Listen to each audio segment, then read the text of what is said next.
My name is Lauren Montana, and I'm a staff attorney at Advokids, and this is how to access the juvenile court. California laws and rules of court have really expanded to promote caregiver notice of hearings and the right to participate in those hearings.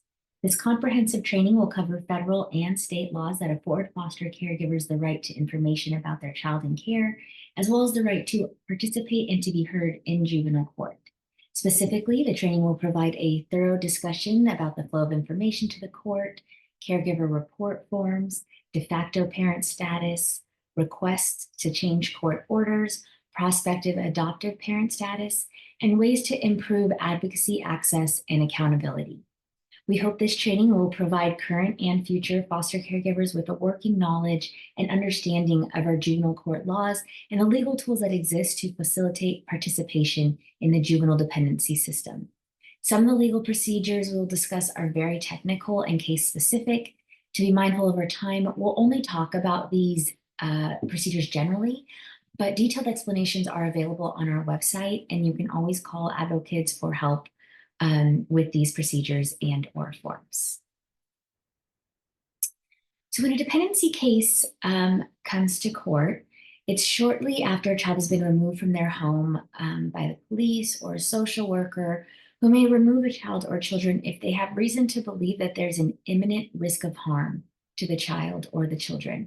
It's important to understand that the child is entering a system with inherent tension as a result of the competing foundational principles of child welfare, including those bullet pointed here: family integrity, child safety, the child's need to be raised in a family, the preference for kin care, the child's need for permanence, respect for cultural heritage and identity, and the rights of parents and children to have a say in the decisions that affect their lives. Additionally, for decades, the child welfare policy and practice pendulum has swung back and forth between intense focus on child safety and protection on the one hand, and investments in family preservation and support on the other. Child welfare practitioners and the courts can really struggle to balance the needs and the rights of the biological family with every child's need for safety, security, and timely permanency. However, policy is not the law. There are three main authorities that govern juvenile dependency proceedings in each county courthouse. Statewide, there are the California state laws, mainly Welfare and Institutions Code, which you may hear me refer to as the WIC Code, and the California Rules of Court, which, like I said, also apply statewide. And then there are the local county rules of court, and these are rules that are developed and implemented by each individual county. So when you're advocating for a child in foster care, it's important to be familiar with the state laws, the rules of court, and the local rules in your specific county courthouse in order both to filter the information that you receive, often secondhand, and then also to assist you in navigating and participating in the system yourself.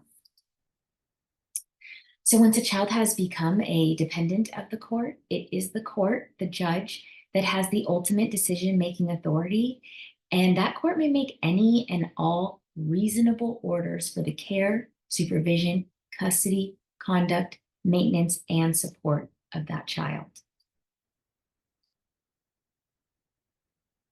Each of the people on this list have a role in the child's dependency court case, and they have varying rights and obligations to share information with the court. This is the child's attorney, also called minor's counsel, the birth parents, the attorney for the birth parents, child welfare agencies, their legal representation, which is called county counsel. And then in some cases, you might have a CASA, you may have an Indian guardian and or a tribe representative, relatives, caregivers, both relative and non-relative, providers, medical, mental health providers, daycare providers, school teachers, coaches, etc. The non-relative extended family members, NRFMs, foster family agencies, and actually anyone with an interest in the child. And I'll talk more about that later. While all of these participants may share their perspectives and recommendations with the court in different ways, juvenile court judges must make their own independent determinations about what is in the best interest of the child. Again, the judge is the ultimate decision maker. So how does the judge get information? Who can provide information to the court and how? So just as you can see here on this slide, there are reports from the county social worker, the CASA writes a report, there's the JV 290 caregiver information report, the FFA can provide a report, and then the JV 285 relative information report, which can be submitted by relatives and NRFMs, the non-related extended family members. The best outcomes for children in care occur when everyone involved in the child's care and supervision is working together using all of the legal tools available to us. More information from multiple sources allows for informed decisions to be made by the juvenile court. The court can and should, whenever possible, receive reports from as many of these people as are applicable in any given case. For the county social workers report, just so you have an idea of what goes into that, they include the services that are being offered, so the case plan for the birth parents, all the efforts being made to achieve legal permanence. They need to state the efforts being made to maintain the relationships between the child, who's 10, and individuals who are important to that child. They need to include the progress and the prognosis for return for the child to the parent, any recommendations they have for disposition. And then if the recommendation is not to return the child, the report does need to specifically include why returning the child would be detrimental to that child. And the term detriment is a legal term of art, and the court has to make that finding, which is why the social workers need to include why their recommendation is what it is. The social worker provides the parent, the child's attorney, and any CASAs with copies of this report. Caregivers are not entitled to the social worker's report. So we will talk about that a little bit more and what caregivers can do to make sure information that they think is really important can get to the judge. Social workers are required to have consistent and ongoing contact with the child in order to be able to provide current and meaningful information in their reports. In California, that requirement is a requirement to visit at least once per month and mostly at the child's residence. Child welfare workers are also mandated to have contact with other professionals working with the child, or the parents and guardians, and out-of-home care providers, including therapists, infant specialists, public health nurse, professional group home staff, physicians, and social workers from other counties or states that may be providing services in a specific case. As we mentioned earlier, more information from multiple sources allows for informed decision-making by the juvenile court. So the law anticipates and requires actually that the social workers are communicating with these providers in the child's life in order, again, to provide meaningful current information to the court so the court can make that informed decision about the child. The state child welfare regulations clearly define and state the purpose, the intention of requiring social workers to have contact with other professionals, to confer and collaborate towards the best way to meet the child's parents' family's needs, monitor the safety of the child, to determine whether the parent is following through with the commitments, particularly to an extent that would allow them to parent safely and in a way that protects the well-being of the child, and to document the reasonable efforts as are required by law. It's not uncommon to hear that caseloads are so high and the workload is so burdensome that it's too difficult to always connect with other professionals who are engaged with the child. And this means that all pertinent, maybe the most pertinent information about the child and what they need isn't getting to the court, at least not through that social worker's report. Welfare and Institutions Code 16010 also requires that the social workers ask caregivers at each required visit, that once a month visit, whether there's any new information that should be added to the child's health and education passport. So it's really important that caregivers document any and all contacts with professionals and partners concerning the child, whether the child in your care is nonverbal or verbal.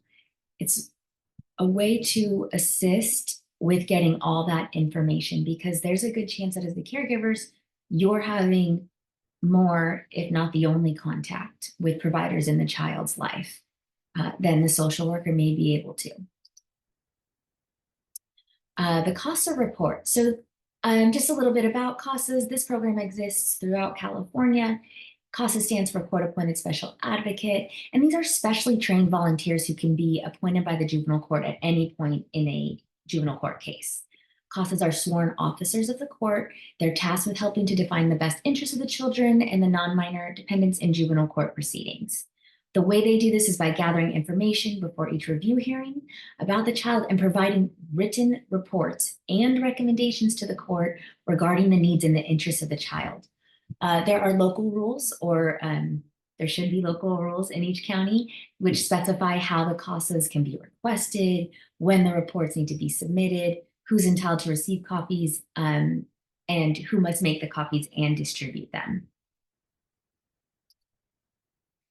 The CASA statutory duties are outlined in the WIT code, and in addition to providing independent and factual information to the court, CASAs are tasked with independent representation of the best interests of the child based on their relationship with the child, and to also consider the interests of the family.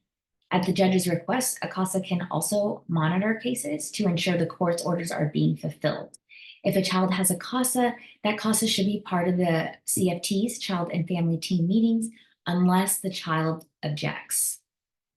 Again, CFT is a group of individuals that are convened by the county placing agency, and they convene or get together for a team-based process meant to identify strengths and needs of the child or youth and family in order to achieve, the most positive outcomes for safety and permanency and well-being.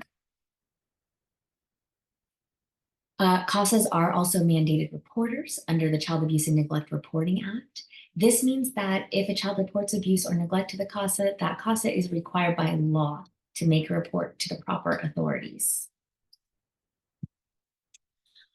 The JV 285 Relative Information Form. So this often comes as a surprise, but relatives are not parties to juvenile dependency cases. But that doesn't mean that they don't have an important role to play or important information that they can provide. At the beginning of each case, the county has a duty to assess and consider relatives for placement, and counties are required to provide the JV 285 relative information form to relatives. We do often get reports that relatives are not receiving it, so it's important to be aware that this is a mandatory form. And the purpose of this form is to encourage information to be given to the court so the judge can make informed decisions that are in the best interest of the child. Relatives and individuals close to the family often have unique information about the child and their situation. They're coming from a different perspective. Again, that can really give the judge a more well-rounded view of this child's needs and what is required to support this child. So relatives can use the relative information form to communicate and provide detailed information about the specific needs or certain circumstances that may be relevant. And it's a very effective tool for relatives to make themselves known to the court, as well as other parties. If a relative is an option for placement, if they can monitor visits, if they can provide transportation, all of this would be appropriate to communicate through this form for a relative or a NERFA. And it can really help to prevent delayed relative assessments and placements because it promotes the judicial oversight of the family finding and the placement processes. So the form can include information about the relative's relationship with the child's education or medical needs, any other information that might be helpful to the court. In order to maintain familial ties, relatives and NERFAs can request visitation and or placement of the child using the 285. And after reviewing a completed 285, the court may make visitation orders for ongoing contact between the child and caring relatives in the child's life. It can be submitted anytime during a court process. It's, I think, probably the only form that can be filed at any point. And it is filed directly with the juvenile dependency court by the person who's completing it. And just for some context, we recently had a call from a relative who was concerned that her 4-year-old niece, who was facing what she felt was a rushed reunification with the birth mother, before either were ready, the child or the parent. And this relative was really fearing the impact that a failed reunification would have on the child. And the aunt wanted to provide information to the court, but had no idea how. The aunt wasn't getting information. No one was explaining to the aunt how to access the court. So we walked her through using this form, the JV 285. She was able to provide that important information to the court from the child's therapist. And what she was doing was advocating through this form for a gradual transition and additional supports to be in place for child and mom. For example, in this case, parent-child therapy sessions to improve the likelihood that the reunification would be successful. The Foster Family Agency report. Just what you need to know here is that foster family agencies, or FFAs, can file a report with the court. The statute says must. In California, the practice is typically for FFAs to provide the information to the social worker with the understanding that the social worker will include it in the social worker's report. So just be aware that FFAs can complete the 290 on their own and submit it directly with the court. They can do both. And this may be helpful if you have an FFA worker who is frequently visiting, happens to know that this child really well, spends a lot of time with this child and their resource family, and may have additional input that could be helpful for the court. So we recommend that if you're a caregiver licensed through an FFA, consider reaching out to the FFA caseworker to see if they're willing to file the 290 form prior to any status review hearings or the implementation of the permanent plan hearing, also known as the 366.26, which we'll talk more about later, where they can use that to share their perspectives with the court. Okay, so this brings us to the basics about what type of information all caregivers should be provided when a child is placed in their care. So just like the relatives, resource parents are not parties to a juvenile dependency case. However, as the day-to-day caregivers of the children in care, they play a really important role for these children, and they're in a unique position to provide crucial information about the children to the court. There are sometimes tensions between caregivers and counties or other parties related to what information caregivers are actually entitled to and in what ways they're entitled to participate in the case. And that's sometimes the result of just confusion about what's allowed and what's not allowed. So you'll see here on this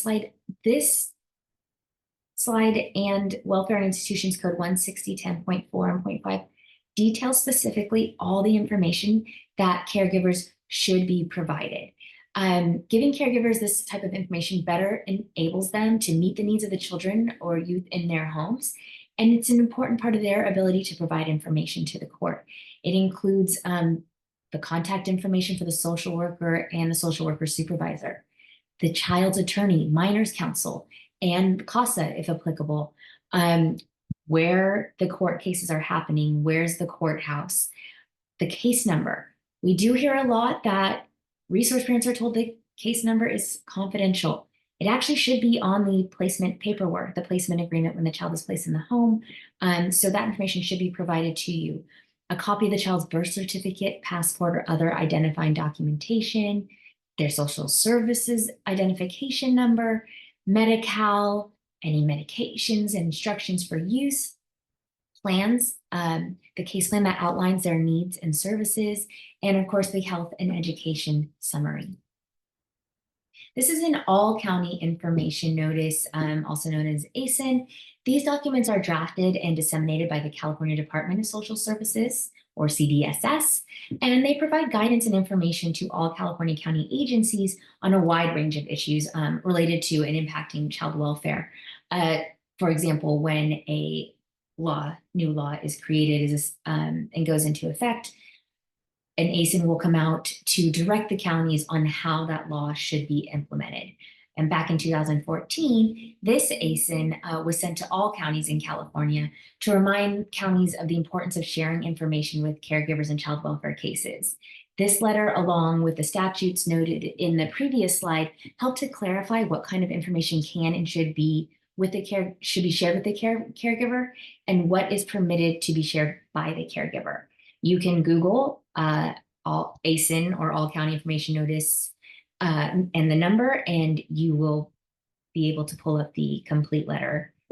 Anyone can access that just by a Google search. This is the JV 280 Notice of Review Hearing. If you are a current foster caregiver, I sincerely hope that you recognize this form. This form is the notice of any review hearing that's coming up and should be provided at least 15 days before the hearing.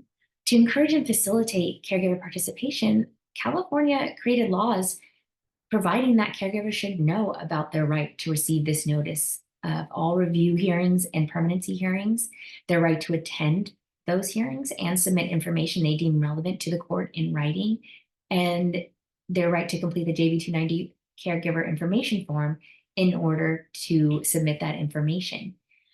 California law mandates that notice at the time and place of each scheduled review hearing needs to be served no earlier than 30 days and no later than 15 days. It needs to be given on this judicial council form, JV 280. Not every county uses the 280, but they should. And when I speak with caregivers, there's often seems to be a lot of confusion about whether or not they are receiving these. And I think part of that is just there's a lot of paperwork involved in being a resource parent and being a caregiver. So I would encourage you to take notice of the numbers. These are in the top right-hand corner of these JV forms. And so you're familiar that the 280, when you receive that in the mail, it's for an upcoming hearing. It's to tell you when and where it is, and some additional information, including the summary of recommendations. So the law does require a written summary of the social worker's recommendations, and that this be received by the caregiver at least 10 calendar days before the scheduled hearing. I want to clarify the term summary. Typically, what you're actually going to receive is maybe 1 to 2 sentences. These recommendations are going to be on the notice if they're using the proper 280 form under item 3, as you see here on the slide. And they'll check a box and they can write in one of the fields, and it might say something like extension of services, termination of services, and to set the 366.26 hearing, recommendation to terminate parental rights, change of placement, but it is typically not more than a sentence or 2. Notice to the current caregiver of the child must indicate that the person notified may attend all hearings and can submit information. We recommend filing the JV 290 caregiver information form instead of writing a letter, which is also allowed and stated on the form. The reason for that is the JV 290 judicial council form is formatted for proper filing and service. And it also helps the person drafting stay focused on the information that the court finds helpful in its decisions. And that's helpful to the caregiver, because anytime you file something, you're building a relationship with the court and you're trying to build up your credibility with the court. We do sometimes hear from caregivers that they're discouraged from attending court hearings or told that they don't need to attend, it's not necessary. From our perspective, we always encourage caregivers to attend hearings. because it is helpful to better understand what is going on in the child's case and the court process. We find this is really helpful to people feeling more involved, feeling less in the dark. Unfortunately, we have received reports from various counties that caregivers sometimes show up at the courthouse, but will end up sitting outside and are never actually called in when the hearing is called. So you want to be sure to check in with the court officer or the bailiff, let them know that you're there and what case you're there for. That being said, please note that anyone who's not a party to the case can be asked by the judge to leave the courtroom at any time. So while you do have a right to attend, it's not an absolute right to stay throughout the entire hearing. And just as an example where this might happen, a birth parent's attorney may request that the judge clear the courtroom because they're going to discuss some confidential information or sensitive information, and it's up to the court at that point if they want to ask anyone who's not a party to leave, and they can do so. So now we're going to talk more in depth about the JV 290 Caregiver Information Form. This is one of the most important tools caregivers can have to communicate with the court. The 290 Caregiver Information Form is a simple, user-friendly form. It helps you organize detailed information about the child. It helps you to communicate and build a relationship with the court. The overall goal, again, is to enable the judge to make informed decisions about the child and reach the best outcome regarding the disposition of the child. And the law does require the court to review and consider the 290. Caregivers with foster family agencies are allowed and encouraged to independently submit their 290 to the court, in addition to any report submitted by their FFA. So even if your FFA is filing a 290, we always recommend the caregiver to file a separate one as well. Just a quick note that there are instructions that encourage confidential resource parents to give the form to the social worker for filing. We encourage you to always file your own paperwork. It allows you to keep control over what information gets to the court and allows you to maintain better records. There are other ways to protect your information, like using your initials or writing resource parent instead of your actual name, and or filing the JV 287 confidentiality form to attempt to keep contact information private. I also just want to comment on one other question we often get a lot. People will say, hey, I filed the 290 for our last hearing. Am I allowed to file it again? The answer is yes, absolutely. Not only can you, you should be filing the 290 consistently prior to every review hearing in the case, including continued hearings starting at the 6-month review. We encourage all caregivers to file this form for each review hearing with updated information, because even if the information is consistent, status quo, it is still new information because it covers dates in between hearings that have not yet been reported on.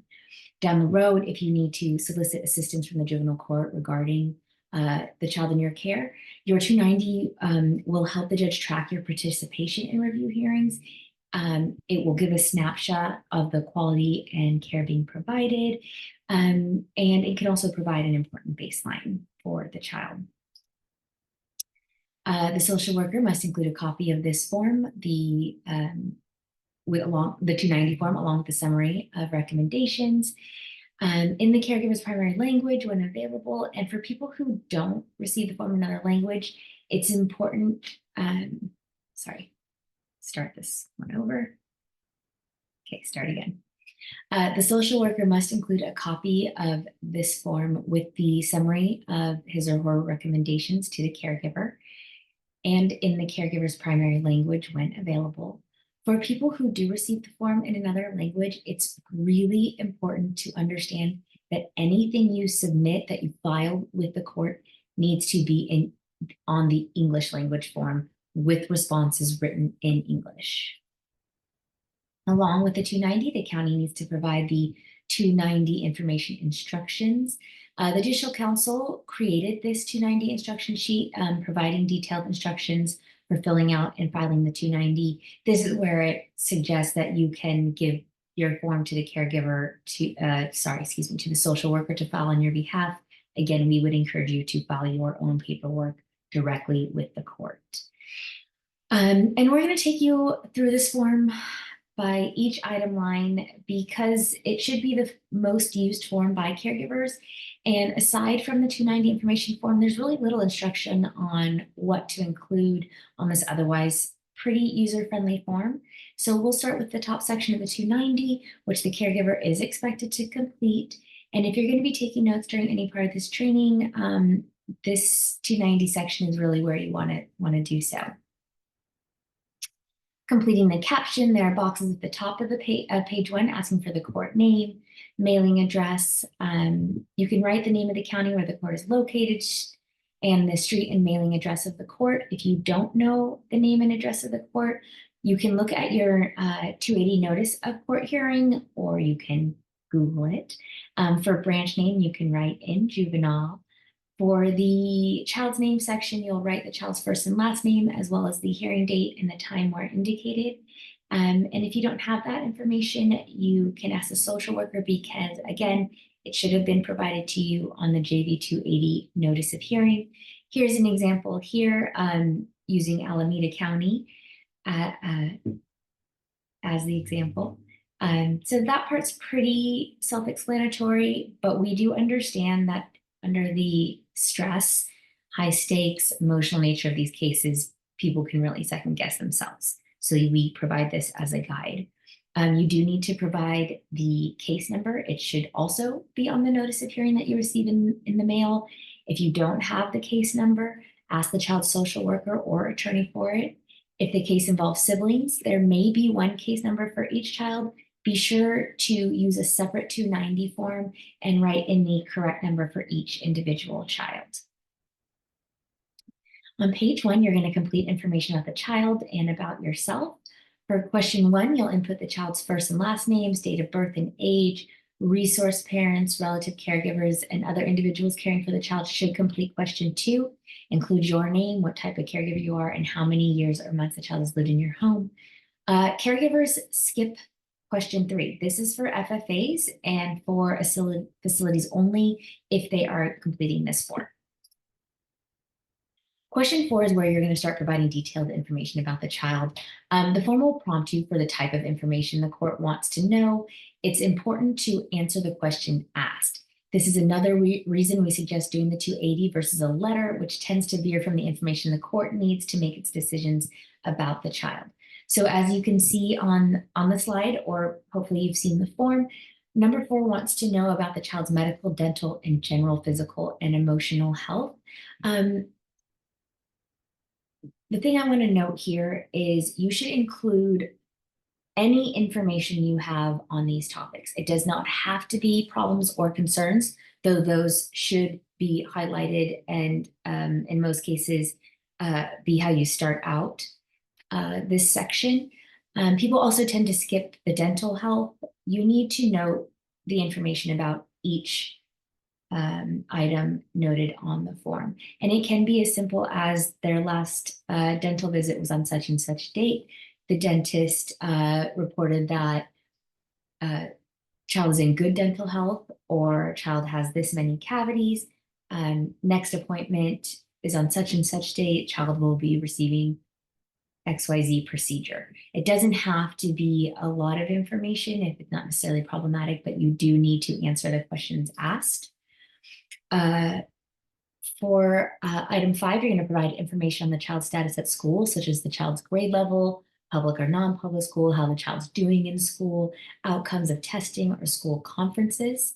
If the child's not school age, you should still complete this section. You can note that the child's not school age yet, but that you engage in various age-appropriate activities to promote and support development and learning, and any lessons or group activities that the child attends.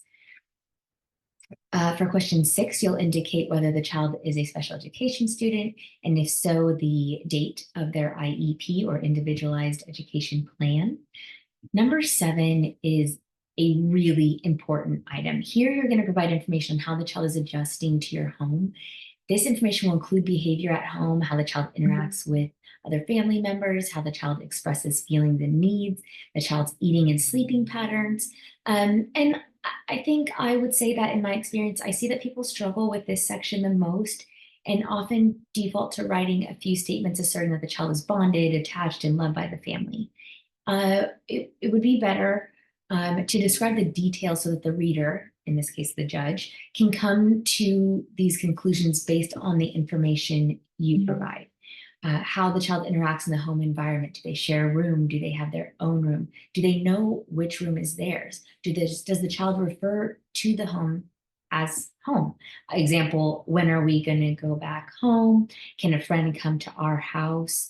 Does the child refer to certain rooms as mom's room, sister's room? Do they show ownership?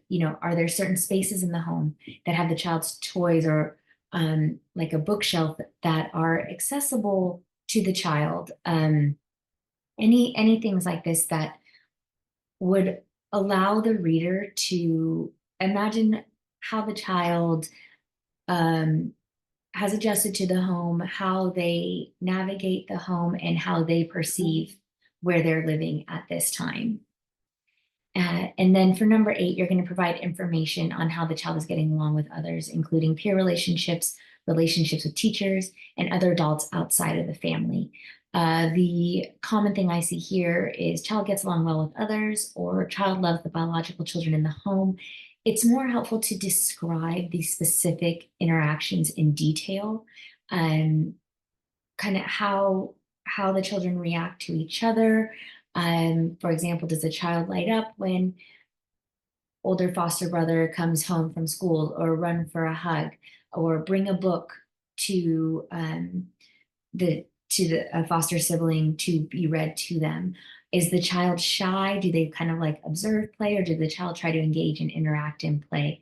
Is the child learning to share? Do they struggle with learning to share? And if there are concerns or struggles, how do you assist them and guide them in trying to overcome those challenges? Question 9 is asking the caregiver to provide information on the child's special interests and activities, such as participation in sports or music lessons, how often they participate, any talents, interests, hobbies. I would say one of the common things I see here is basic unsupported declarations. The child loves something like music or outdoors or whatever. You want to provide a few sentences of context to help us understand why you say that. Do they start dancing and or clapping whenever they hear music? That light up, laugh, and giggle. Maybe they say, I love music, or tell Alexa, please play such and such song over and over again.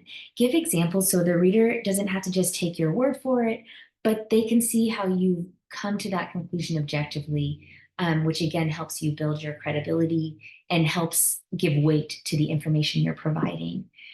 Question 10 operates as a catch-all. This is where you can provide any additional information that you believe the court should know about the child, such as behavioral information, services the child is receiving if those weren't mentioned in number 4, or additional details not provided in number 4. Your recommendations for additional services that are needed, or any other concerns that weren't addressed in the items above. You don't need to only include negative information. Giving general descriptions about the child. The child is a generally happy kiddo who's very social and likes to engage with the community around them. Document all contacts with the child's attorney. You can keep a log documenting the frequency of the visits. And if you've had any trouble regarding visits or contact with the child's attorney, you can note that here as well.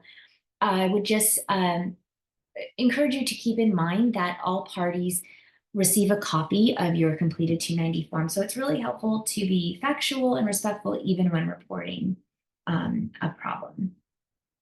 For question 11, in my experience, this section really throws off caregivers who will either leave it blank out of fear or confusion, or go too far in the other direction.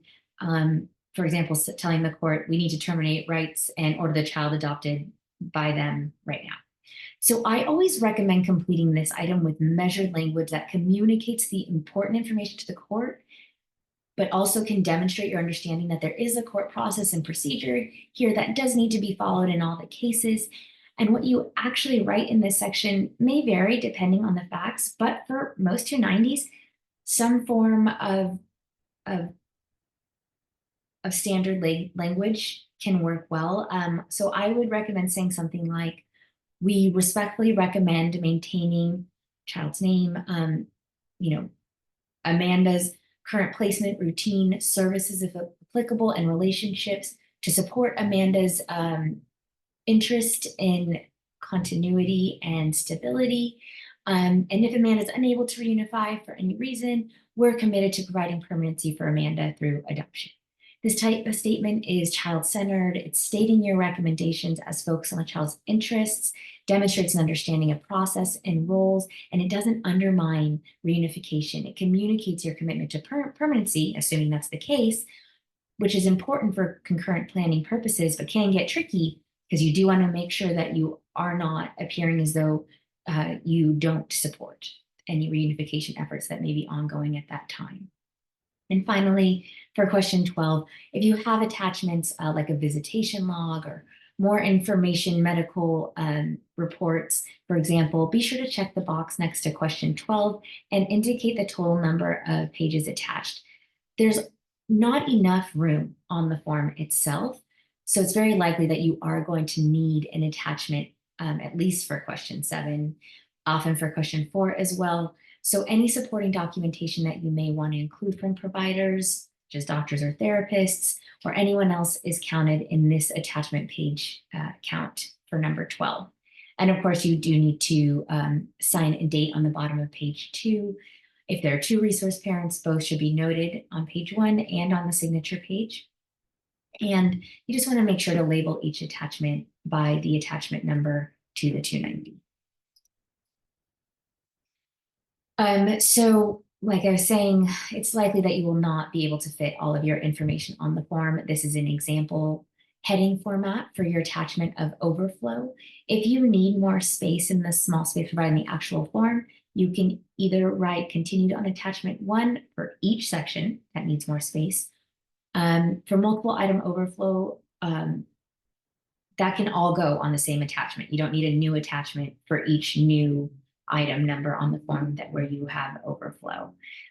You do need to distinguish which section you are continuing by using a heading with the question number and a title of that section. And you need to reference this attachment on the form itself.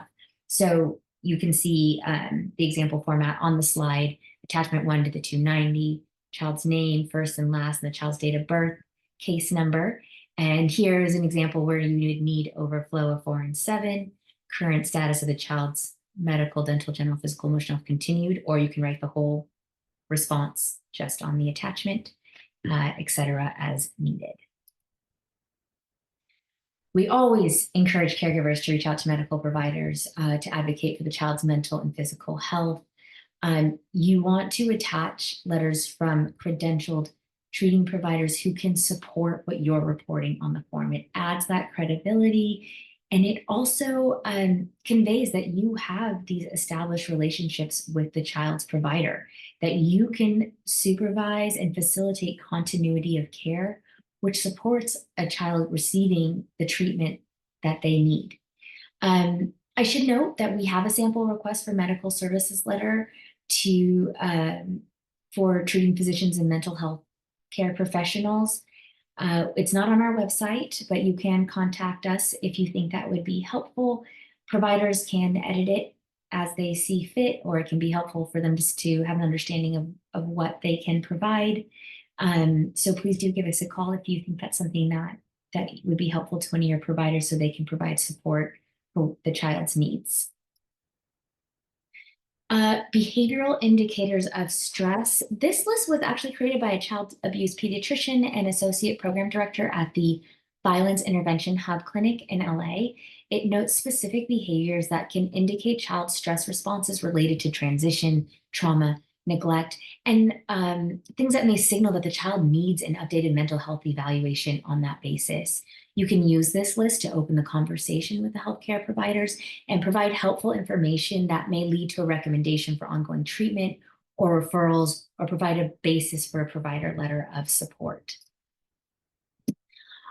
Just 2 really important things to always keep in mind with the 290. It should be child-centered and factual. Child-centered means it's not focusing on issues with the county. It's not focusing on the birth parents or what you've heard about the parents or extended family.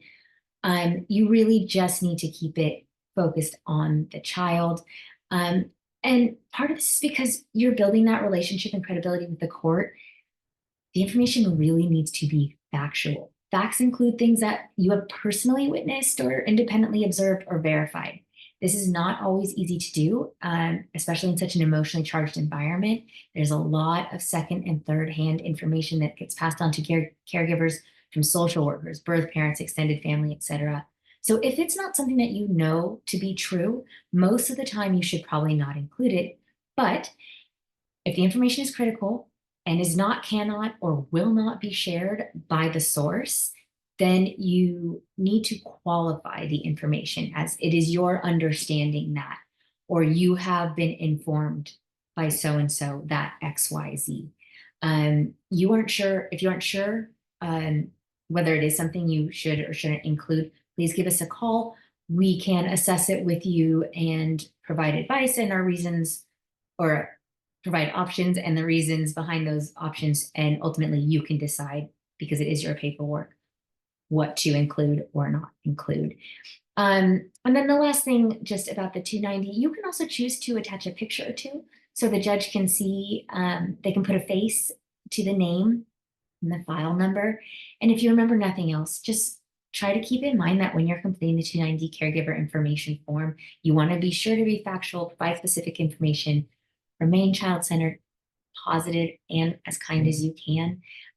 With the more sensitive information you're including, staying factual is really going to help be able to relay that information without looking like you're pointing fingers or coming for anyone inappropriately, that you're just trying to relay information as it's related to the child. So you want to remember, think balance, and keep in mind that all parties, birth parents, the county, everyone will see your 290. So if there's something in there that you think might create some conflict, we can think about how we could reframe it or work with the language so that it's not coming across in a negative way, but more in a collaborative tone.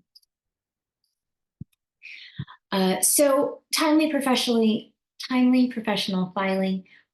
What this means is that the law or California Rules of Court have established the time frame for filing this JV 290. You might recall that I said previously the JV 285 relative information form can be filed at any time in a case.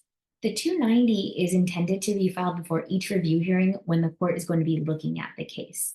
So the rules state that it should be filed at least 5 calendar days before the hearing if filing in person, 7 if by mail.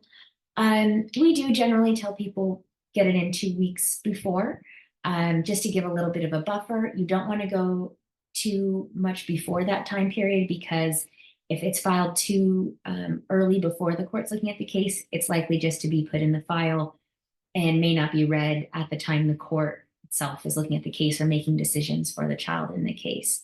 And then the other thing that's important to know is that when the 290 is received, whether filed in person or by mail, the clerk has the responsibility of getting it filed and providing it to all the necessary parties.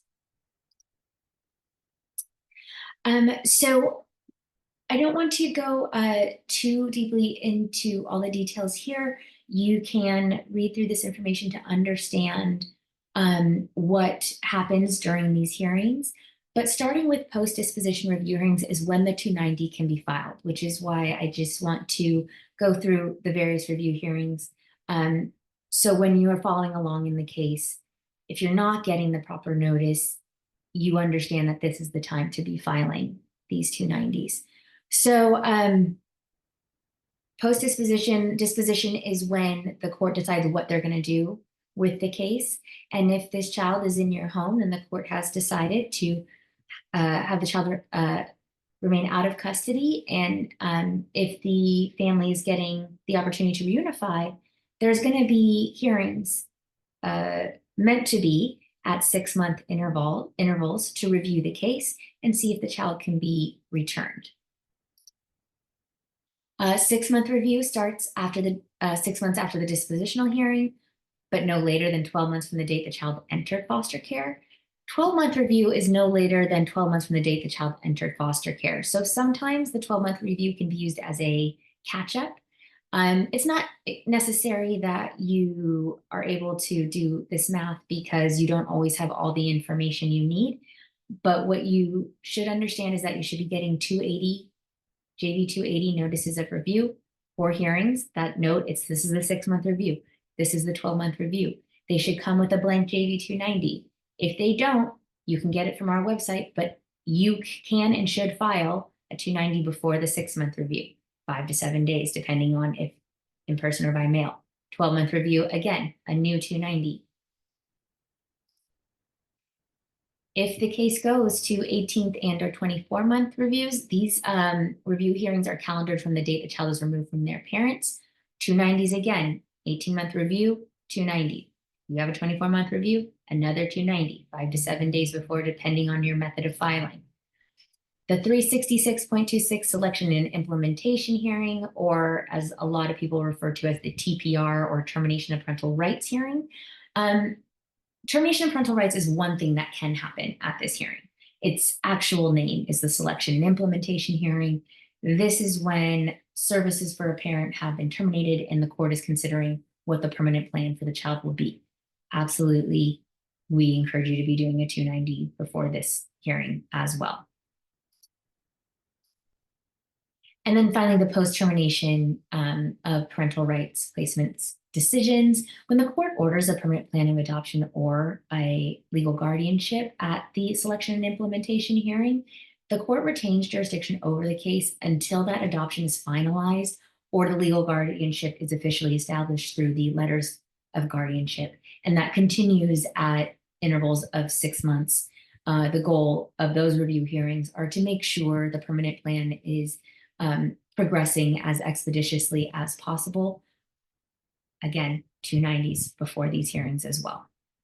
The JV 180 request to change court order is one of the most important forms to know about if you want to advocate on behalf of a child in foster care in California. If you want to be heard and get before a judge on a certain issue that is impacting that child in foster care, you need to file the JV 180 request to change court order pursuant to Welfare and Institutions Code 388. There are specific guidelines for requesting a change to court order.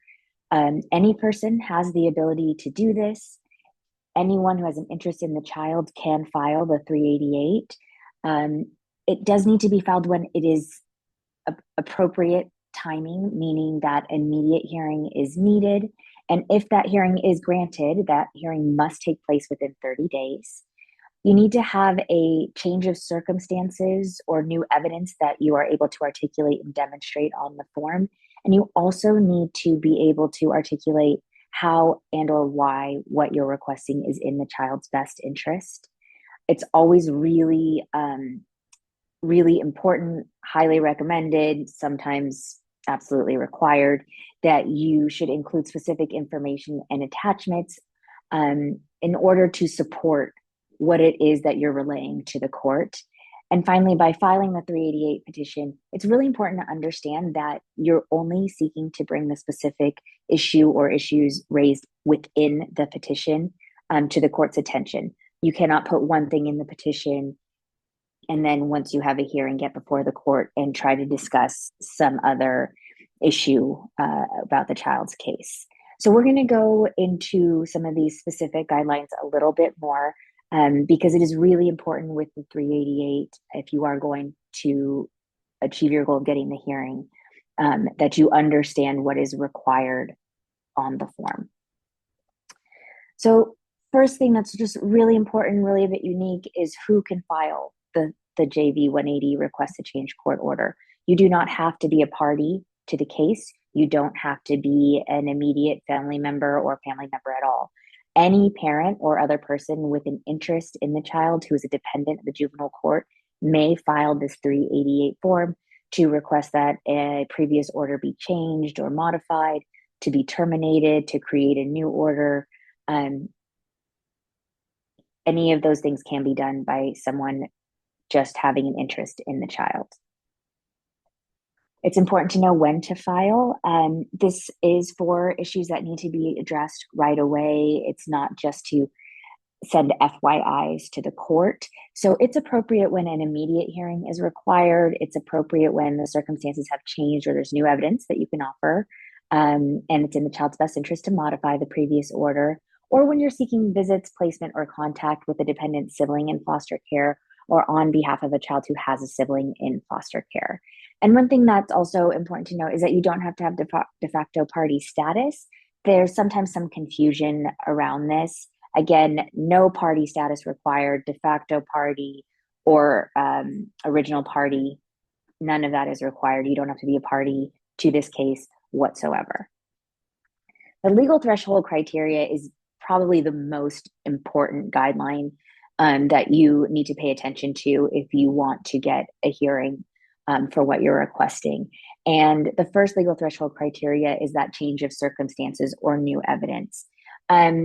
So this means something that the court is unaware of has happened, has occurred, or has come to light, and that changes what the court might decide is best for this child.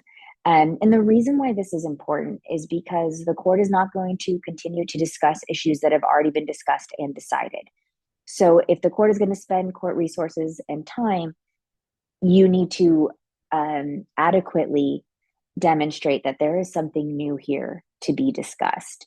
And then the second legal threshold criteria is what you're requesting must potentially be in the best interest of the child, and it is the petitioner's responsibility to demonstrate how and why what you're requesting is in the children's best interest. So you'll see a note down here, not just because you said so. It simply is not enough. It is not sufficient to just tell the court, I know this in my heart, or I just have reason to believe. The best 388 petitions include specific information and attachments, things like declaration, documents, reports, any medical information you might have, whatever it is that might be relevant, that can show the court that what it is you're saying is supported and documented by credible sources. And this is a really effective way to convince the court that it's important to have this hearing and discuss what it is that you have brought to its attention. So when you're completing the JV 180, this is what we refer to as a packet form. The JV 180 is the main character in this packet. The JV 180 has the meat, it has the legal threshold criteria information, but there are additional forms that you should file along with your completed JV 180. There's the JV 182 confidential information form. That's optional. I will discuss that in a little bit. Then there's the JV 183 court order form and the JV 184 order after hearing form. I will discuss those more in detail as well. But when you go to file your 180 with the court, you want to have these forms also completed to the extent that's necessary and all attached as one packet for filing. There's a California Rule of Court 5.570. This rule of court really specifically details the entire process that you need to follow to petition the court to modify an existing order.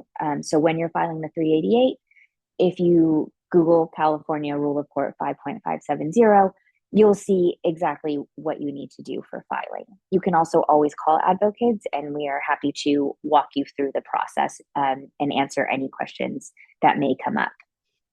And just a little note that we do want to make sure people are aware of is that if you have more than one foster child or youth involved in the case where you're making a request, we recommend that you file a separate form for each child.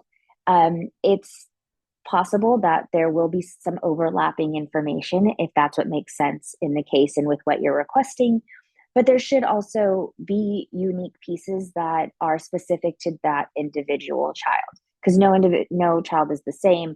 There are unique needs and circumstances that pertain to each, and the more the court understands about the child and their needs, the better that is for them to make the right decisions. So I'll go through the form now with you page by page.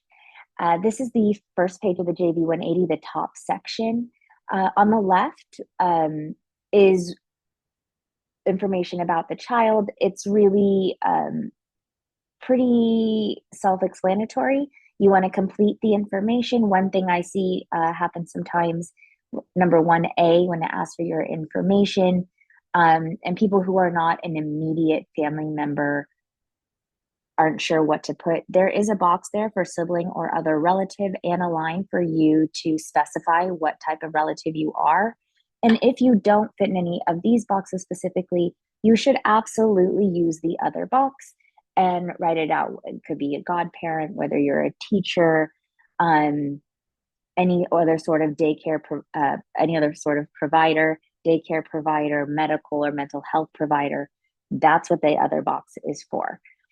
You'll also see these boxes on the right. That top white box, you can leave completely blank. That is for the clerk to stamp with their date stamp once you file it. But you do need to complete the bottom 3 boxes. So you'll see the instruction right there above the box. So for the first one, you want to put the court name and street address, Superior Court of California, County of Alameda, for example, and then you need to actually put the court address. Under that, you need the child's name and the child's case number. We will touch on case number in a little bit also, but you will need this information in order to file this form. So moving down page 1, number 2 is asking you what type of request you're asking for. Most often, it's going to be 2A. You're asking the court to change a court order. Because this form is also used by parties as well as non-parties, B and C and D are typically something that a party to the case may use, most likely a parent, or maybe minors counsel. So if you are not a party to the case, it's most likely to be 2A or 2E. 2E is about sibling relationships. Specifically, the 180 can be used to assert your relationship with a child who's a dependent of the court. So if that's what you're filing about, you would mark 2E in that case. 3, this is about the optional JV 182 confidential form. If you feel you need to complete that form, you can check the box there to let the court know that it is attached. That way, if for some reason it's missing, the court's aware that you had intended to file that. Number 4 wants to know the child's information.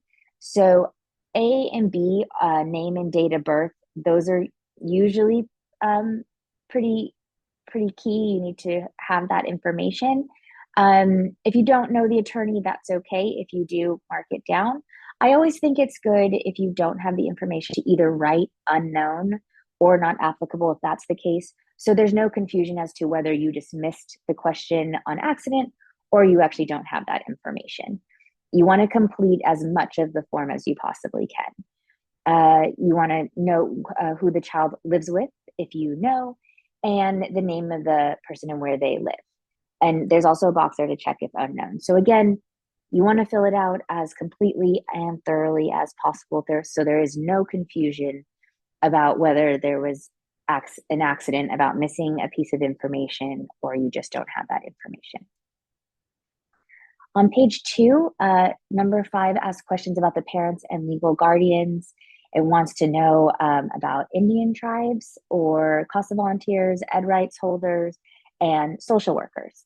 So depending on your relationship with the child and your proximity to this case, you may or may not know this information. If you know it, fill it out. And if you don't, again, my suggestion is you write unknown or NA as appropriate. And I also don't want to forget the top of this page asks for the name of the child and case number. Don't skip over this, complete that for each page. And that helps, again, if any papers get loose, for the court and the clerks to know which packets go together. Okay, so 6, 7, 8, and 9 are really the meat of the JV 180 form. This is the most important information and where the court's going to make its decision on whether or not to grant you a hearing. So 6 wants to know, what order is it that you want changed? If you know the information, you want to put the date and what that order is. So I see a common mistake here where people just kind of write what they think is going on. An order is something that the judge specifically is requiring, and if it doesn't happen, then whoever's not doing that order is out of compliance. So it might be something like visitation with a relative, placement with a relative, visitation with a sibling. So you want to just specifically note what that order is if you're aware of it.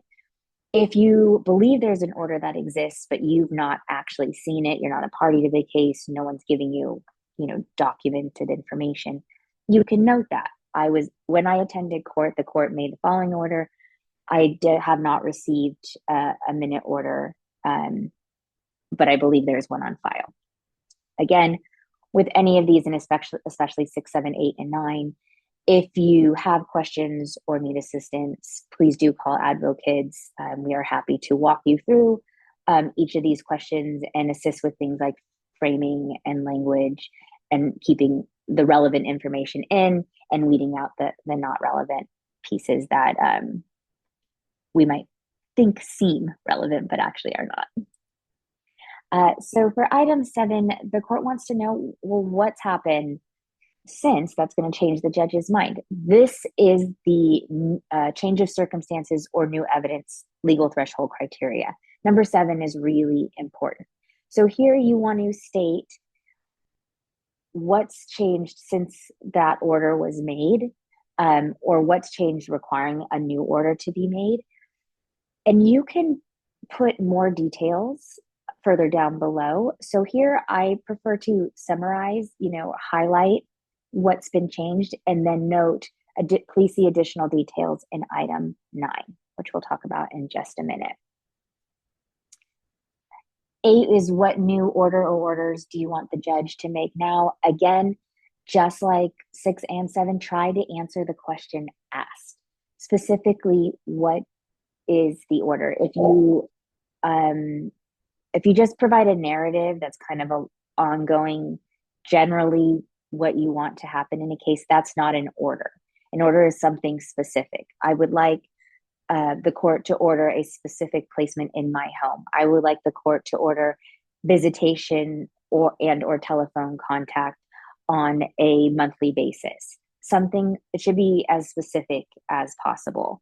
Another example would be, I would like the court to order that visitations with a parent occur in a therapeutic environment. Really specific when you're noting the order that you're seeking. And finally, number 9, this is the biggest one. It's going to take the most of your time and energy. This is where you need to articulate how and why what you're requesting would be in the best interest of the child. Why would this change be better for the child than what exists now? There are not a lot of lines here, as you can see, and a sufficient response to number 9 cannot fit on these lines, I'd say 9 times out of 10. So here, and anytime you need more space, you can write, please see attachment 1, and you can use a Word document as an attachment to properly, thoroughly, completely present what you have to say to the court about why it would be in the child's best interest. And you can also elaborate on number 7 on the change of circumstances if you need more space there. And then you'll see the big note here, attach independent corroboration. Again, can't say it enough, the most effective 388s have attached documents and declarations to support what you're writing in your 388, because the court cannot just take your word for it. And especially if you're in disagreement with another party in the case, parents, the attorney for the child, the county, whatever it may be, they're going to provide information from their position. So it's really in your best interest to provide as much supporting information for your position.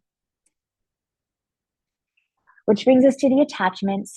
Some people miss this, number 10 on the form. You need to check this box if you are including attachments. Again, if your papers get separated, this lets the court know there's more to this form.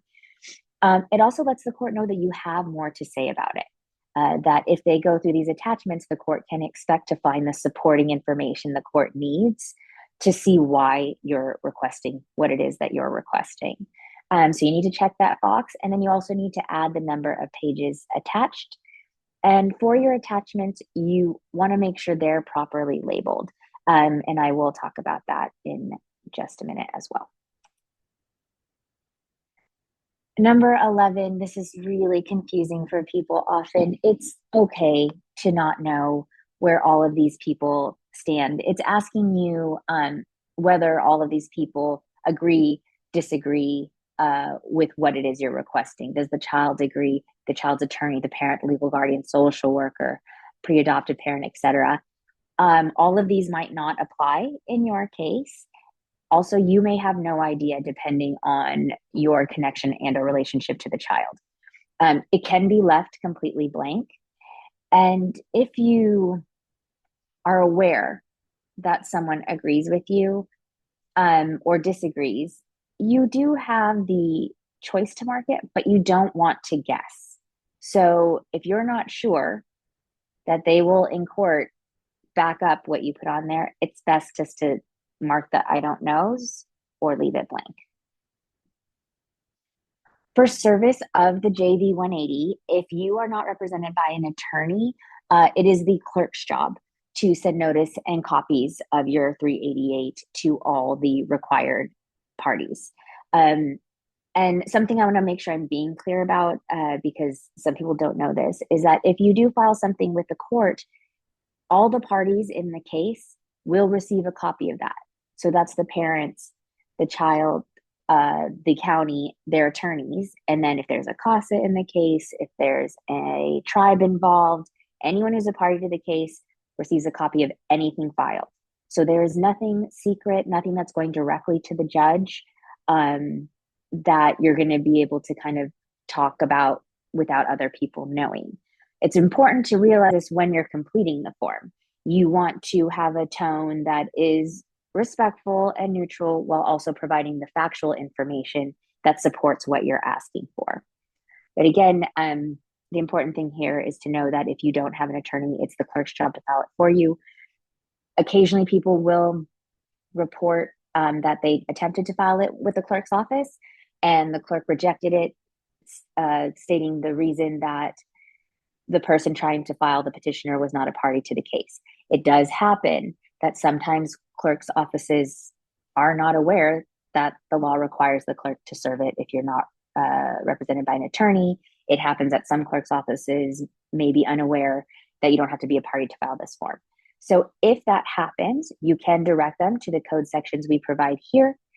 And if that's still unsuccessful, please do call Advokids ASAP, report the issue, and we may be able to assist to help that office understand that the law does actually require that they serve this and that you are allowed to file it as well. This is the JV 182 that we were talking about earlier, the confidential information that can go along with the 180. This is meant to protect your address. On the page 1 of the JV 180, it asks for your address. If that's not something that you want to share, you would write on page 1, please see JV 182 on file. You would fill out this form. And the idea is that this form is kept under seal in the court file. And when the other forms are served to the other parties, this one with the address is not included. I do always give the caveat, however, that human error does occur. These are humans who are carrying out this work. And once that information is out there, there's really no way to bring it back. There's no recourse or remedy. So it's just something to be aware of. But if that is important to you to keep that information confidential, you should absolutely complete and file this along with the other forms in the packet. The JV 183 court order is the court's response to your JV 180 filing. And the court can respond in 4 ways. So the court can grant the request just on the paperwork. Most of the time, this is not going to happen.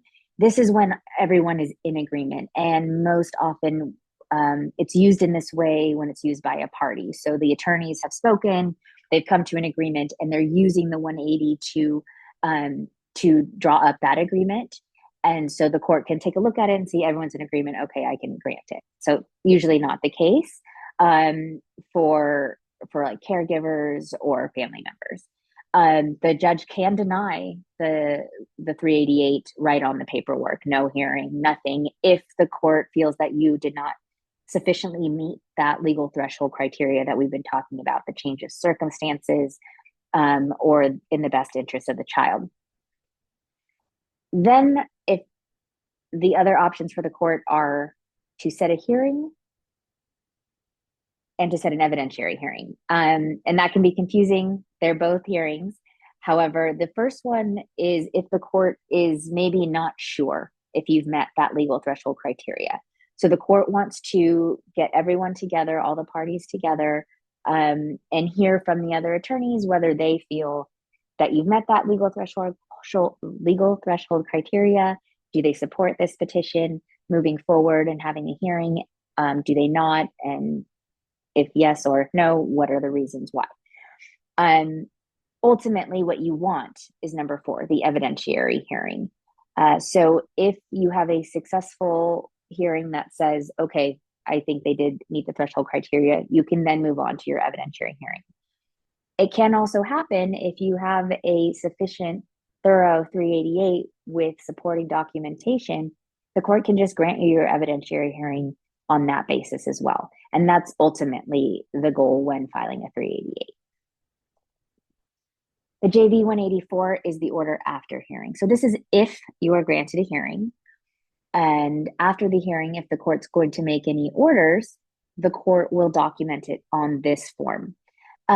When you're filing the 183 or 184 with your 180, I should point out back here on the 180 that you only need to complete that top section above the words "the court finds and orders." Anything below the words "the court finds and orders" is for the court to complete. Same thing with the 184. Anything above "the court finds and orders" and the boxes to the side are completed by the petitioner. Anything below "the court finds and orders" is for the court to complete. There's also the JV 185, and this is specific for children, and to inform them that they have the right to ask the court to make a decision about their life using the 388, JV 180, same thing, request a change court order. The child's right to ask for a change of court order is appropriate when they're asking the judge to change a decision that the court or judge previously made, if they want to have visits with a sibling, or if they want to be placed with a sibling. All of these things would be appropriate to use the 180, but it could really be used for a number of other things too. If there is an issue with their medication, for example, if there's an extracurricular that they want to participate in and they're not being able to do that for whatever reason. I mean, it can be used for a number of things for the child to make a request to the court on their own behalf, usually through their attorney. There are duties of the attorney and of the court when it comes to the JV 185. So if the child's under 12, it is the attorney's responsibility to talk to them about the 185 and make sure they're aware that they are allowed to use this form to ask the court to make a decision about their life or make a change about a previously made decision. If the child's over 12 and they attend the dispositional hearing, then the court is required to inform them about this form, and the court has to send it through the mail to them as well. Okay. De facto parent status. I just want to start this section by saying there's a lot of confusion, a lot of misinformation out there about de facto. It's in DCFS, so some social workers don't understand it well, some lawyers don't understand it well, sometimes even judges are not familiar. And it could be because a lot of people don't file for it, or they've just been practicing on the wrong assumption. But I'm hoping that to clarify some of those things through this training, and then also on our website, we have all this information as well. So what is de facto parent status? After the court finds that a child comes within its dependency jurisdiction, a person who has an interest in the child's care and custody and who wants to participate as a party at the dispositional hearing and the other hearings can apply in writing for de facto parent status.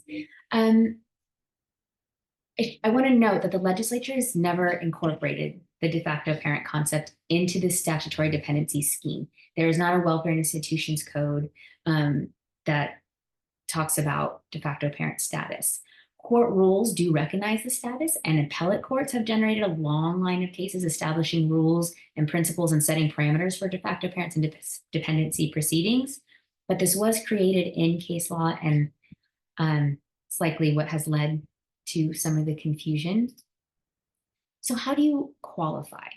The court can grant de facto parent status to a person if it finds that that person has assumed the role of the child's parent on a day-to-day basis for a substantial period, meeting the child's physical and psychological needs. So one of the other reasons why this can be confusing is it can be perceived as taking the birth parent's place. It's, not named very helpfully in that sense, but that is not at all what it means. It's simply saying that as someone who is providing that parental role on a day-to-day basis during this time in the case is in a position to have unique information about the child that can help the court to make its decisions.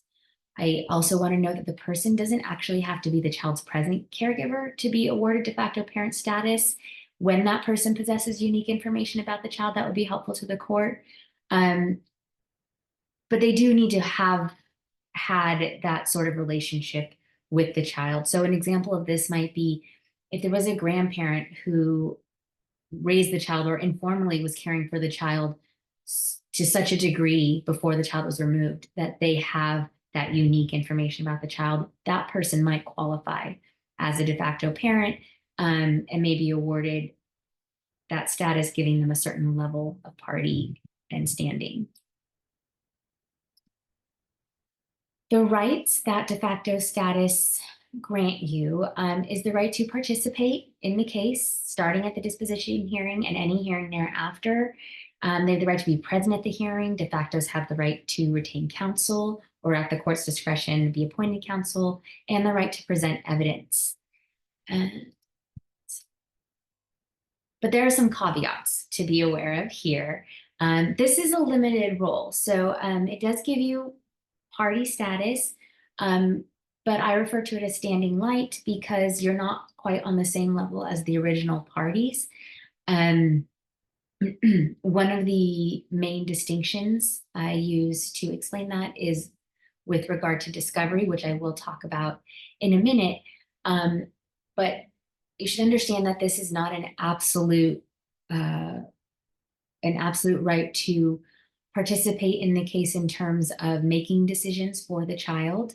But it is a right to participate in a way that you can't get kicked out of the hearing, like we were talking about in the JV 290 right to participate. And it also can be terminated at any time during the case and terminates automatically once the case ends. I think just to comment on a lot of the misinformation out there, the biggest one, like I was saying, it doesn't replace the birth parent. But another way to say that is it undermines reunification efforts. And that's simply not the case. It's not inconsistent with reunification.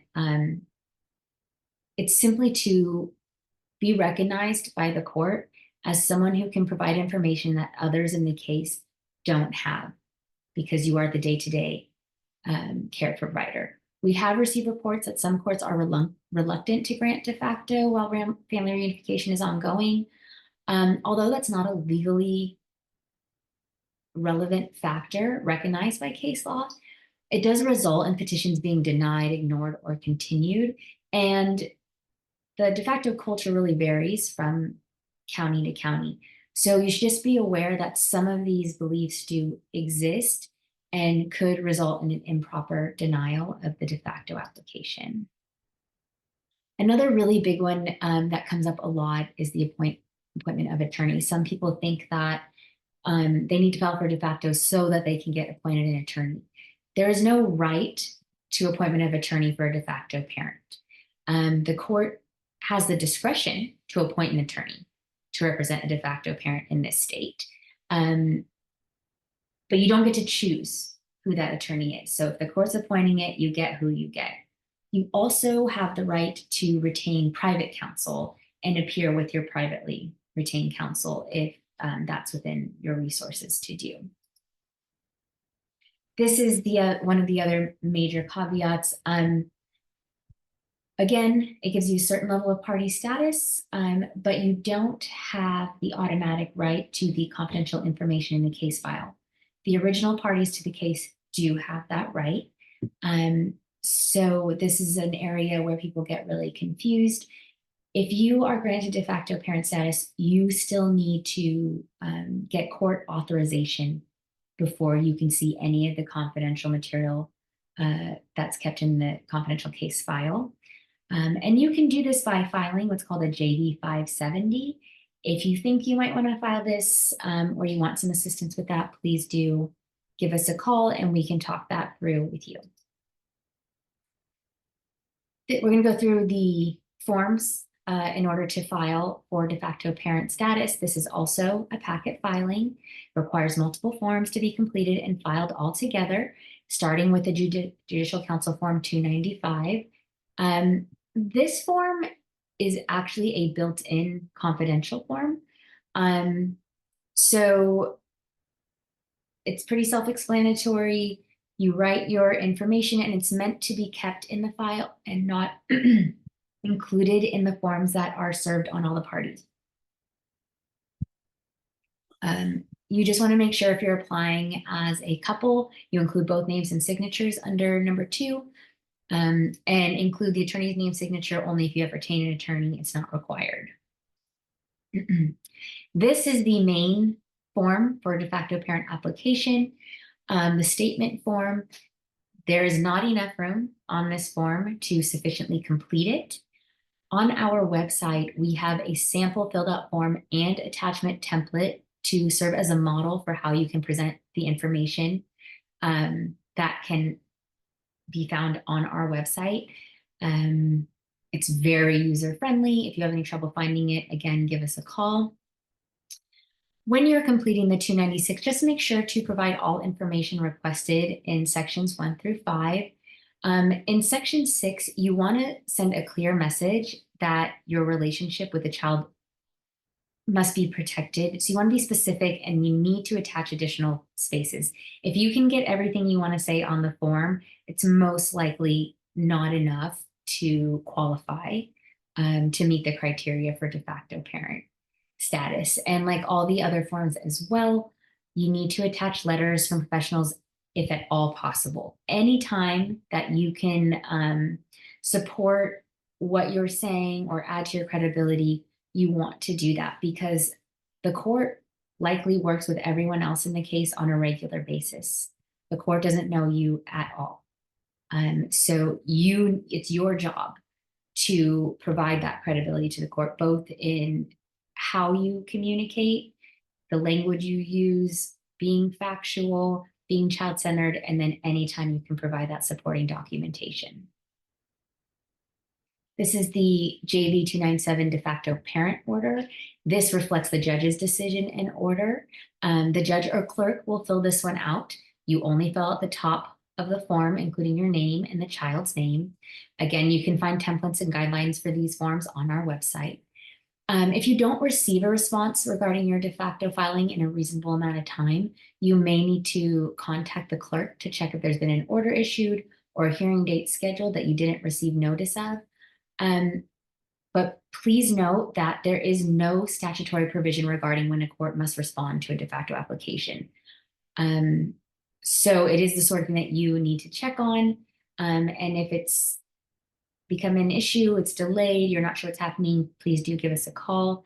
And the last thing I want to note here is just that court orders denying de facto status are appealable, but that is not the easiest undertaking. So ideally, you would submit a thorough application upfront. For the service for the de facto parent, it's a little different than the other forms we've discussed. In general, the law does not allow anyone to file a document with the court that hasn't been sent to all the other parties in the case. But for those forms we discussed previously, there's a mechanism that requires the clerk to file for you, like with the 285, the 290, the 180. And additionally, no one is allowed to secretly communicate with the court. So if there is not a mechanism in place for the clerk to file it, then you need to do the service. Some counties in California do not require de facto parent status applicants to do the service themselves and file the JB 510, which is the form you file as your proof that you served all the required parties. Those counties have what we call courtesy service. But other California counties will require you to do the service, in which case you do need to file the JB 510. So you need to call your clerk's office and figure out if you're required to do the service or if they will do that for you. We do have kind of a list we update periodically by county. So you certainly can check with us, but we will likely encourage you to call the clerk's office to confirm. And so if you need to file the service, you need to make sure that you have a list of all the parties in the case. You need to gather their names, address, telephone numbers, etc. If you're having problems with this, please reach out and let us know. We'll talk through what your specific challenges are and if there are any potential options that you can do instead. So we're going to switch gears now to discuss what we would call recent law to protect placements. It was became effective in 2019. We would still consider that recent because it takes time for these laws to be implemented and to be implemented correctly. Like I said, this one specifically was aimed at avoiding unnecessary placement disruptions. In foster care, of course, sometimes moves are necessary, but they can also be really harmful. And so if it's not something that has to happen, if it can be avoided, we can look to Welfare and Institutions Code 16010.7 to try to make sure that the process has gone through the necessary steps before the move happens. So 16010.7 implemented some new safeguards to protect and prevent youth in care from experiencing these abrupt and sometimes harmful placement changes that negatively impact their well-being or sense of security. And one of the really key pieces to that legislation was the requirement for a placement preservation strategy prior to making a change in placement, and requiring consultation with the child's family team to see what can be done to preserve the dependent child's placement. Previously, before a move could happen, there had to be 7 days notice, assuming none of the exceptions applied. In 2019, 16010.7 changed that to require 14 days of notice after implementing the placement preservation strategy. It also established that written notice, not verbal, written notice was required, and to whom it was required, including the child's parent or guardian, child's caregiver, child's attorney, and the dependent child if he or she is 10 or older. It also ended middle of the night placement changes. So now placement changes cannot take place between 9 p.m. and 7 a.m. except by mutual agreement by the required parties. Like pretty much all statutes, there are exceptions to this section. The section only applies after a disposition judgment has been entered, If it's determined by the social worker that remaining in the existing placement poses an imminent risk to the health or safety of the child or other children in the home or facility, if the CFT members have unanimously agreed to waive the requirements for placement preservation and notice, the placement change of the planned placement change as informed by the CFT, then these requirements don't actually apply. They're also not required for emergency placements. The California Ombudsperson for Foster Care is an autonomous entity that is empowered to investigate and informally resolve complaints impacting foster youth. They are tasked with increasing awareness about foster youth rights and making recommendations to help support systemic change.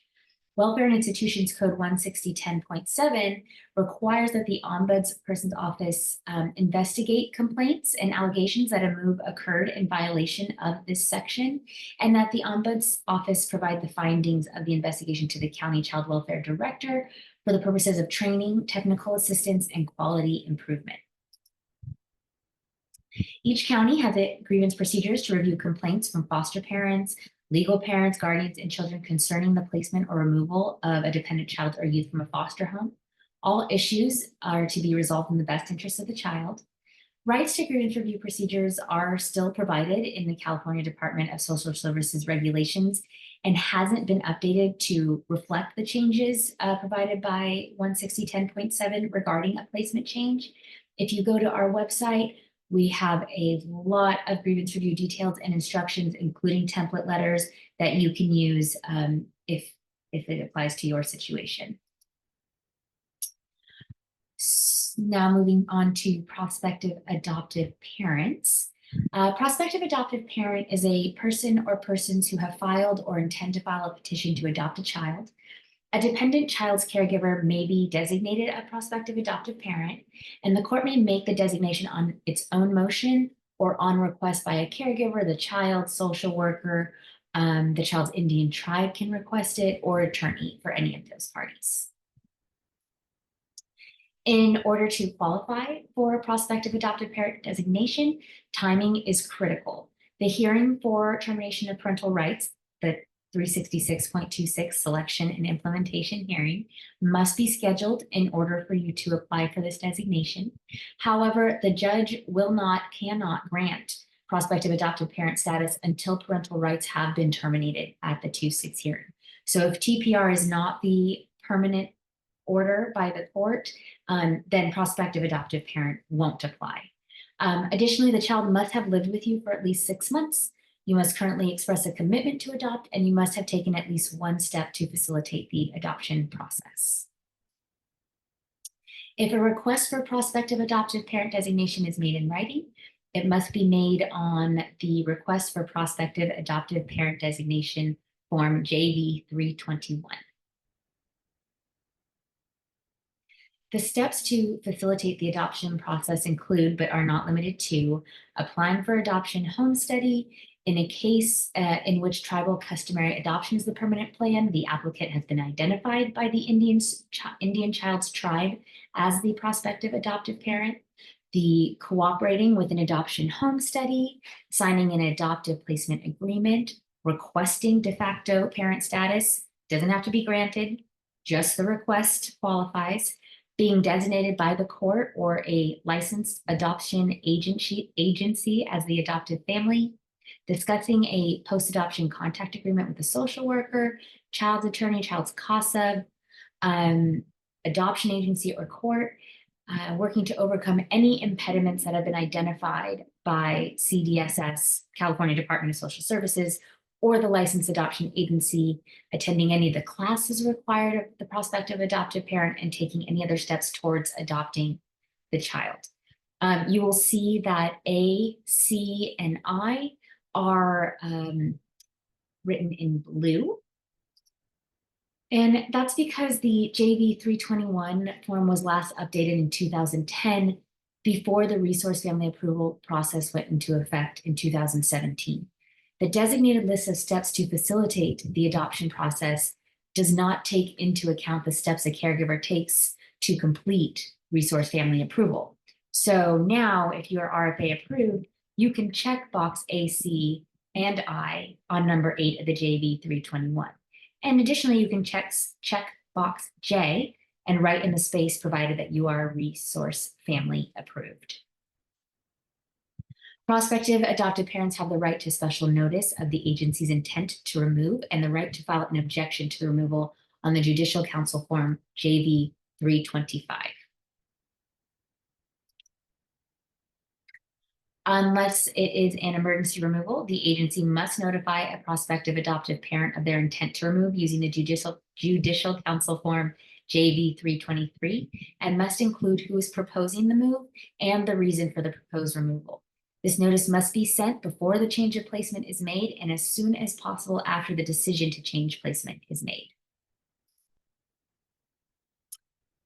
The agency must use the Judicial Council Form JV 324 if they are alleging an immediate risk of harm requiring an emergency removal, and they must state the immediate risk directly on the form.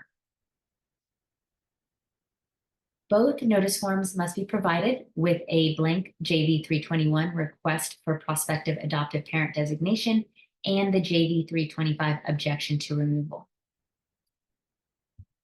The prospective adoptive parent has the right to request a hearing on the proposed removal of a child in their care using the JV 325 objection to removal. That hearing must be requested within 5 court or 7 calendar days from the date of the notification, whichever is longer, or you forfeit the right to object and the child may be moved. If the objection to removal is timely filed, the hearing has to be set as soon as possible and not later than 5 court days after the objection is filed with the court. At the hearing on an intent to remove the child, the agency intending the move has the burden of proof. Now, this is different than the JV 180, where in that case, the JV 180 petitioner has the burden of proof. They are the ones who have to show that what they're requesting is in the child's best interests. In contrast, the JV 325, because of the prospective adoptive parent status, that shifts and the burden is now on the agency intending the move. And they need to prove that the removal would be in the best interest of the child. The petitioner will receive the JV 326 to confirm notice has been sent to the indicated recipients, the parties, and the caregiver, and the date of the hearing on the objection to removal. These are just the forms the court uses to respond to requests for prospective adoptive parent designation and objection to removal.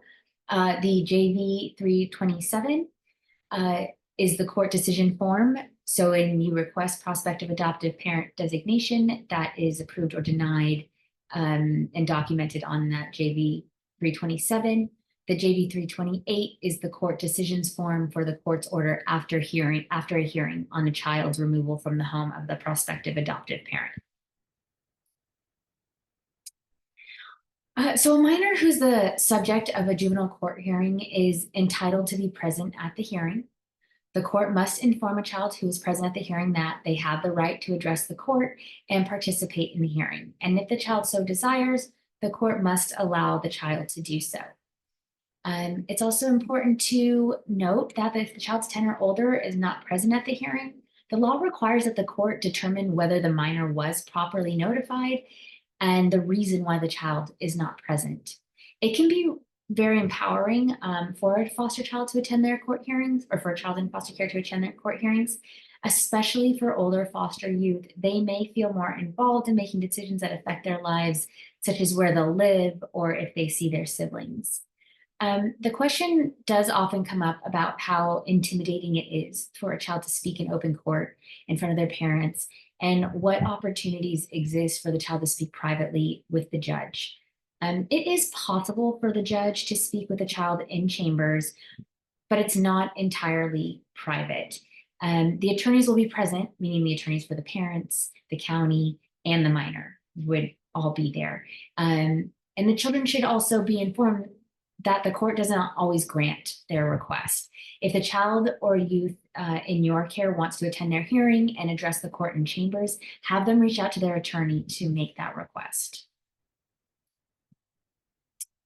So what about the child's attorney? The child's appointed attorney must provide his or her contact information to the child's caregiver no later than 10 days after receiving the name, address, and telephone number for the child's caregiver. So you should have that information. You should be able to reach out. If the child is 10 years or older, the attorney must also provide their contact information to the child no later than 10 days of receiving the caregiver's contact information. Of course, it is different if you reach out to the child's attorney.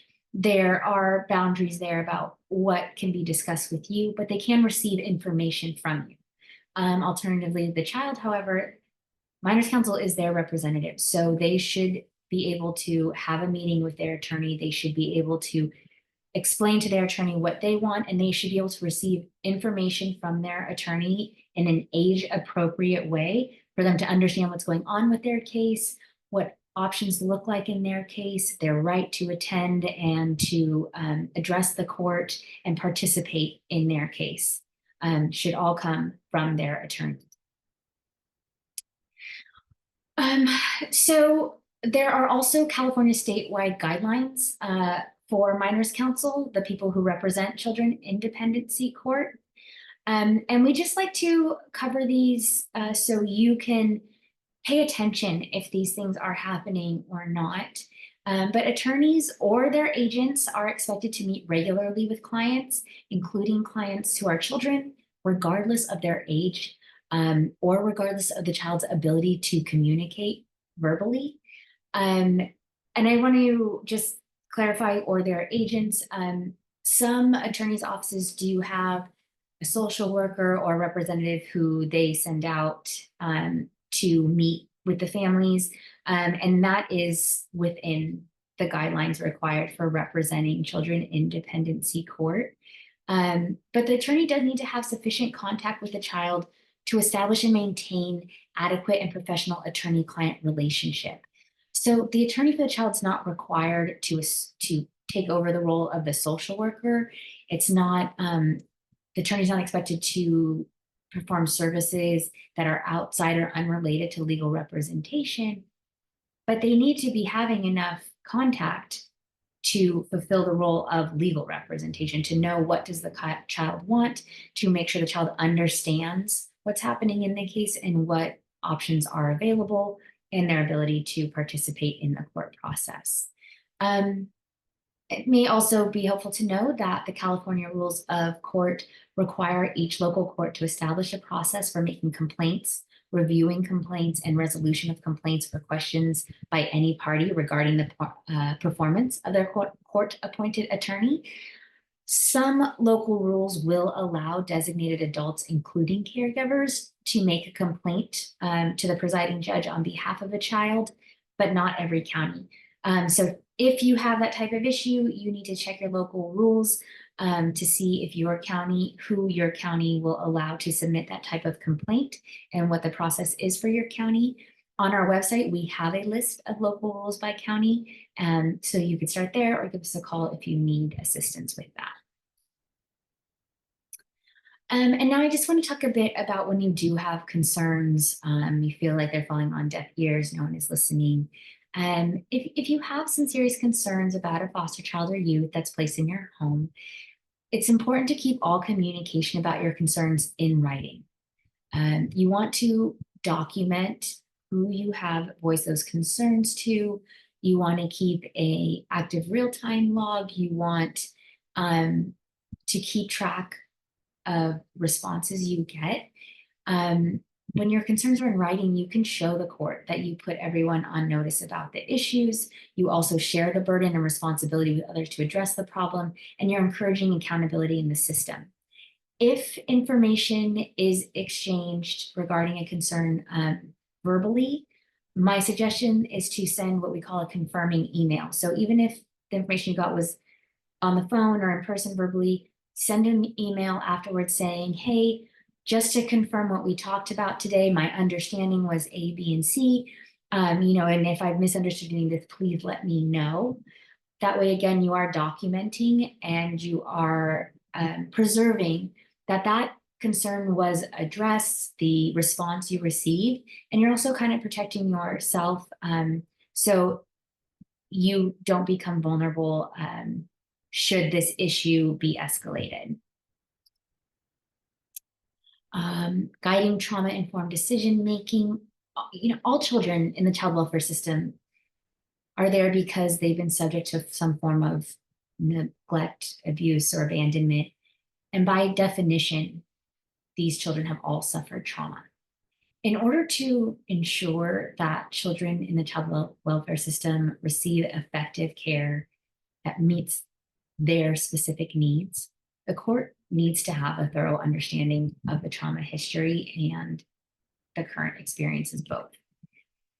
While the court makes the ultimate decisions about placement or visits or reunification or pretty much everything, the court really needs the other people in the child or children's lives and those involved in their case to share and report on the child's adverse experiences or their history of trauma, the socio-emotional, developmental vulnerabilities and needs, the behavioral indicators of stress that we discussed earlier, any protective factors that are currently in place, whether they're effective, whether they are not effective, protective factors that have become apparent that need to be built in, how any proposed plans or events coming up could be potentially putting the child at risk, and any ways that that trauma can be prevented or mitigated.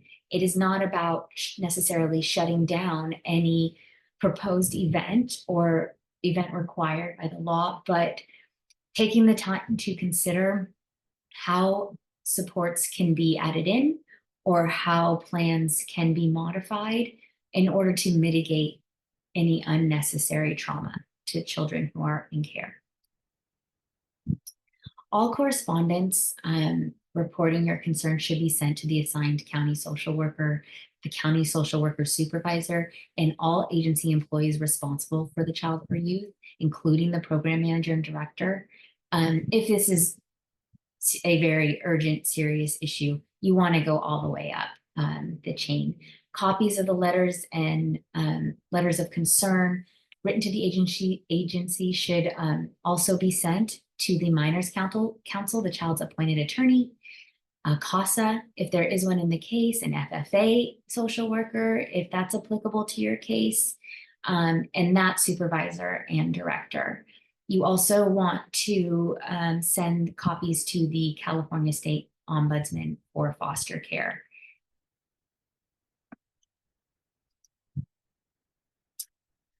So we're coming to the end of the training now, and before we wrap up, I want to talk a little bit about how we can protect children who are not in care.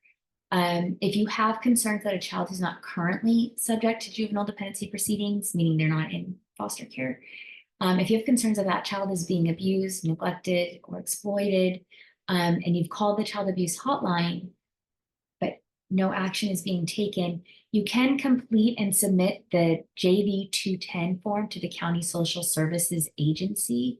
The JV 210 is written in the form of a declaration. It's under penalty of perjury, so it is not, it should not be taken lightly to submit this form. But by submitting this form, you are asking the agency to commence proceedings. So upon receiving the application, a social services agency social worker must immediately investigate the circumstances of the child. And within 3 weeks after you submit the application, the investigating social worker has to notify you of the agency's decision to initiate or not initiate court proceedings. They also must state the reasons for their decision on that JV 210. If after receiving a JV 210 and subsequently investigating, the social worker does not file a petition to initiate juvenile court proceedings, and the social worker stated the reasons for refusing to file on the second page of the 210, the applicant can then, within a month of the date that that 210 was originally submitted, the applicant can apply to the juvenile court to review the decision of the social worker to not initiate court proceedings. And that's done on the JV 212. You should receive a call or letter from the juvenile court clerk telling you whether the court decided to bring the child under its protection. There's no statutory time frame within when the court must make a decision, but you can expect a prompt response. These requests are rare, and they are expected to be treated with a real sense of urgency. If the court denies your JV 212, that is not an appealable denial. The court's decision to deny your request that the child come under the protection of the court is final.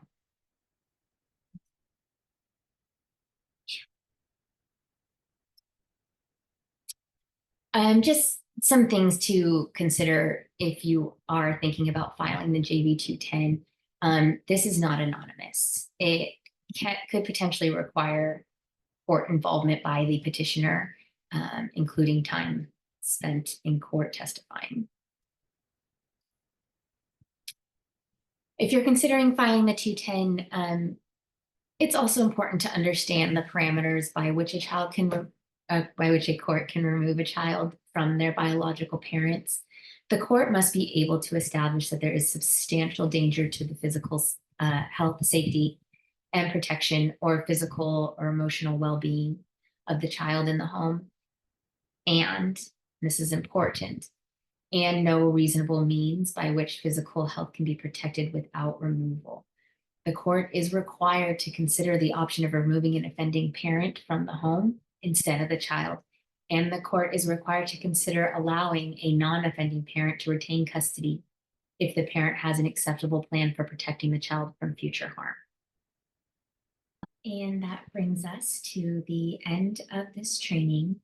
We covered a lot today, including accessing the court through the JV 290 caregiver information form for caregivers, the JV 285 for relatives and NRFMs, triggering court intervention with the JV 180, how and when to apply for de facto and prospective adoptive parent status, laws to protect kids from unnecessary placement disruptions, as well as sharing concerns and encouraging systemic accountability.